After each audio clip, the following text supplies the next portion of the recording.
So it's Take versus you to decide who goes to Japan, right? Is that what I'm seeing here?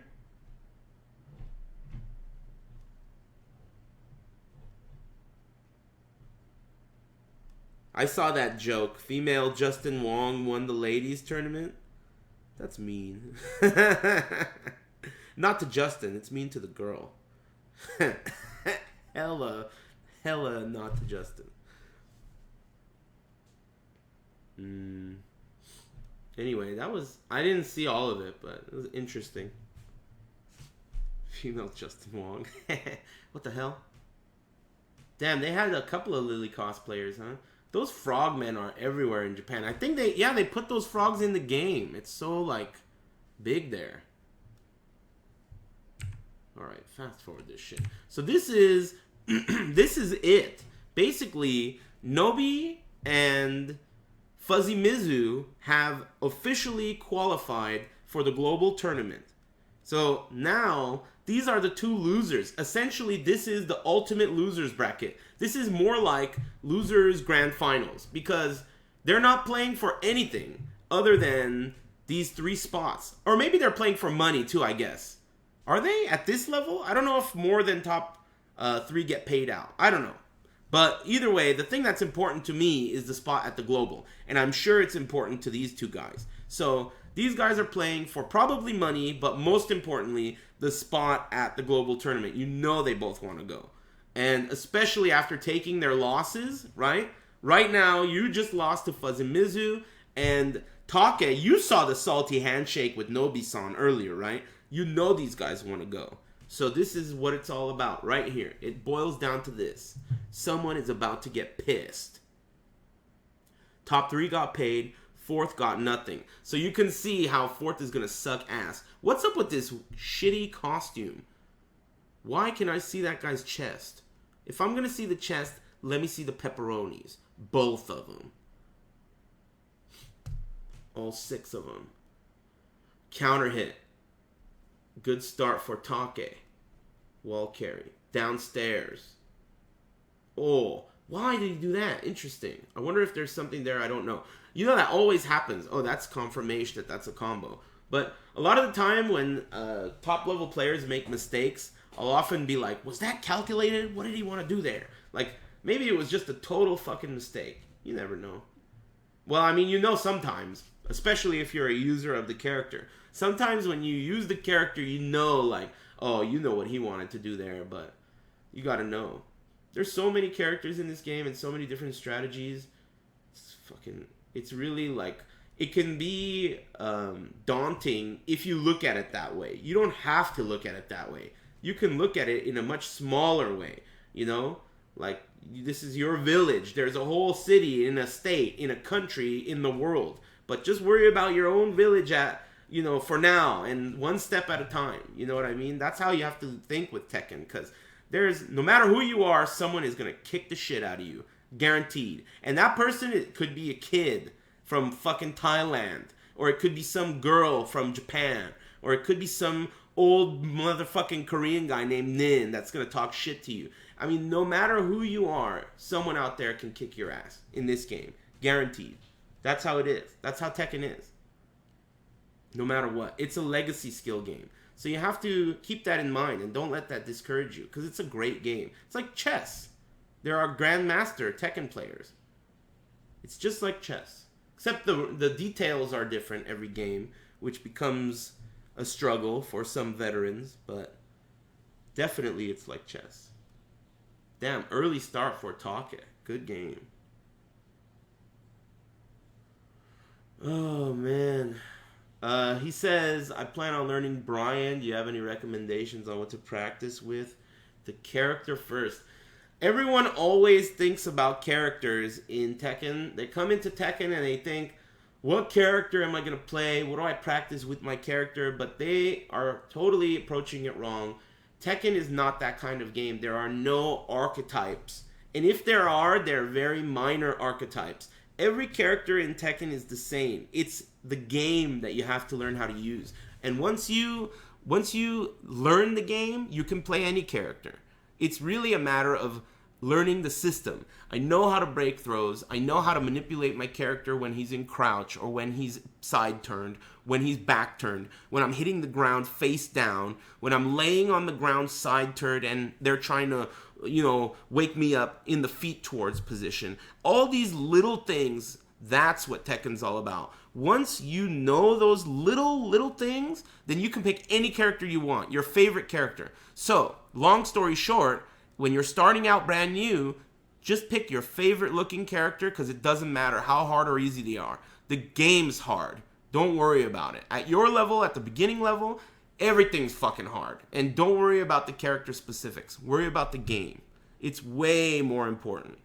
Way more important there's no words I can tell you that will depict how important it is to ignore the character specific details. It really is the system that matters. Completely. Being able to move and control your character and space and block when the time's right to block. Being able to block low and punish. Ducking the second hit of a string if it's high. Those types of details, being able to sidestep. Those types of details are so much more important than any combo you can do. Or any taunt jet upper. Get that shit out of here. It's garbage. You need to learn how to break throws and move and block. That's super important. Anyway, I totally missed that round. Keep it down. Look at this combo. Wall carry, wall Okazumi. I love this game. I love the pace of this game.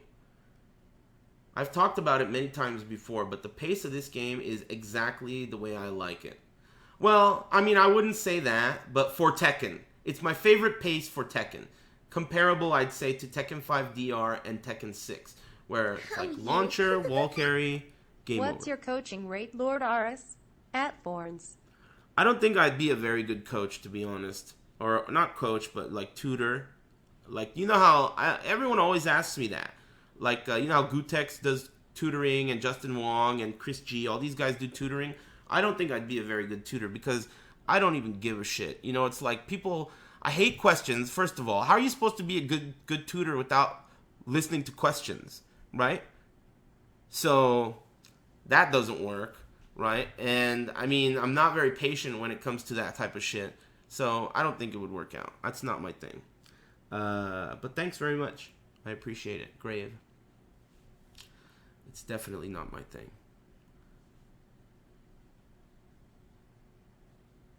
Oof.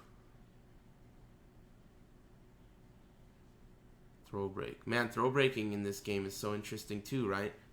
Some people, I think as this game gets older, the average Tekken player's throw breaks will become lazier and lazier. Because currently, you have to break throws for realsies. But in Tekken 7, they made it easier, right? But people are still breaking throws for realsies. People are still hitting 2 for 2 throw, even though you don't have to. But I think eventually, when you get used to that, in a year or so, after console, wow, nice jump kick. Excuse me. That was nice, too. Counter hit down forward 1 into down 2. That's fucked up. I like that. Take's trying to take it. Personally, I like you. Just as a fan, as a fan of the players. I like Take as well, but I just always felt like Take's Bryan was just really sick, but not my favorite Bryan.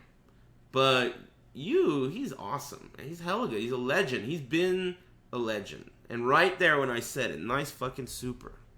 Blow through that shit. It was risky, though. That was a risky super. Anyway. Thanks again, Grave, for the $1 dues. I appreciate it. Yeah, I'm not that into tutoring. It doesn't seem appealing to me. The reason it doesn't seem appealing to me is because I know the mentality of new Tekken players. I've seen it so many times, and it's especially frustrating. And not only I guess frustrating is the only word I could think of, but it's like this rerun. I've been saying this same thing for so long, and it's hard to, with your words, explain things to people.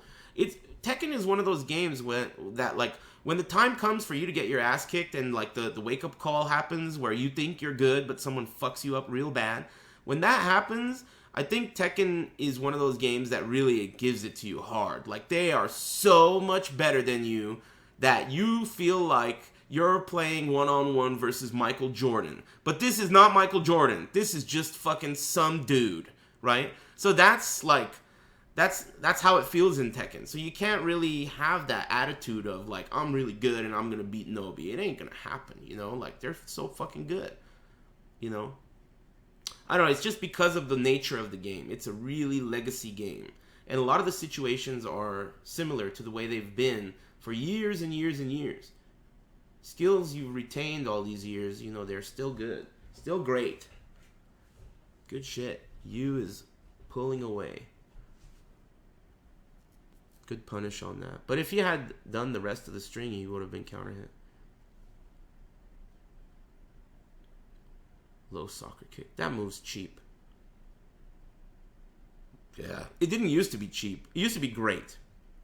Excuse me. But now I think it's cheap. There it is. Oh my god. Orbital heal. No respect orbital heal. That's fucked up. I remember one time fucking Mr. Naps asked me, why do you call it no respect orbital heal? And I looked at him with a look of disgust. Like, how do you fucking not know how to deduce why I call it no respect? You just do it so often. Neutral jump orbital heal. You just do that shit. I don't give a fuck who I'm playing against or what they're doing or what character it is. I'm gonna do this and it's gonna fucking suck you right in. Tractor beam, bitch. No respect orbital heal. It's like the biggest bullshit move. It sucks you in. It's like a jumping backswing blow mid-safe launcher. And it's been great forever. I've been complaining about orbital heal since like Tekken fucking 4 and shit. It's been so good. Orbital heal. Stupid ass orbital heal. It's not like, it would be honorable if it was like I read a low. I had a read on a low and I did, okay, fine. But you're doing orbital heal and it's beating a jab. Orbital heal that beats a jab or a 1-2 or a down forward 2, get out of here. That's a no respect orbital heal. Get it out of here. Speaking of no respect, Yu's in trouble. Down around to Take. This is it. This is for the fucking spot. And it's running out. Uh-oh. Oh, okay, good position change. Oh, you're dead. Just like that. He did a 1+2 throw for the position change, and then Take was like, let's see if you can break the 1+2. The handshake. What the fuck? What the fuck was that? That was this weird-ass collision. These two fucking Star Destroyers of Tekken players just collided. The drink hits the floor. What the hell? Did he reach into his pocket? I think we have a pickpocket situation here, too. Ugh. Below the belt. I don't know what the hell that was, but I'm not in love with those shorts with those camo pants underneath.